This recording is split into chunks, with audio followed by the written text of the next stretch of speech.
So good morning guys, hindi sa bango guys. Hello, good morning guys. Akoan sa Ayun po, yun po ang estilo tabon. namin po sa paggawa ng water deep ilang well. ma'am Silsa. Water installation manual, yung deep well manual guys. Dinidapit mo Yan po ang estilo namin dyan. Sa paggawa ng mano-mano. Deep well. agang pamasko guys, no? Probiya. Ganyan po guys, no? Bilog lang po yan. Tubig, blessing. Bilog na bilog po yan. And then lagyan pa natin yan ng ng blow drum sa ilalim. Tubig lamok.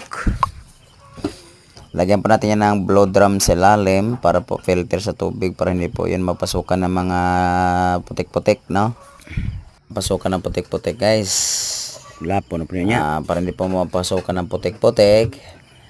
And then po pailan po namin ng bato yan sa ilalim.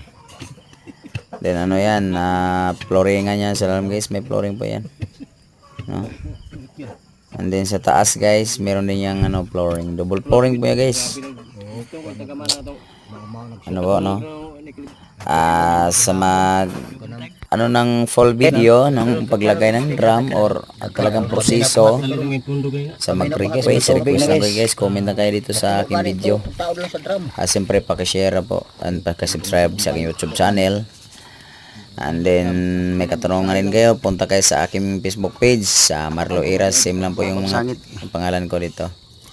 Sa TikTok, puntahan nyo na rin ako sa TikTok, nagla-live ako doon. Amo isang gihunungan guys kay basin mga lumpag. Ano na po guys, no? Materialis, no? Yan na pong gawin. Magpo-flooring pa yan. Flooringan po yan dyan. Sa taas ng drum. No? Hindi po flooringan yan na doon sa ilalim kasi yun ang mga bukal masasara. Kaya hindi pwede po. Ormog na po? Butas-butasan yung mga drum at saka tubo at lagyan po ng file ang taas sa drum. And then flooringan. And then lagyan din ng simento. And then takpan ulit. May tubig na guys. May tubig na takpan ulit.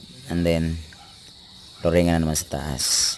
Siyempre may suction yan, may casing yan dyan sa gitna ng drum. Itutusok yan dyan. Kaya yan guys.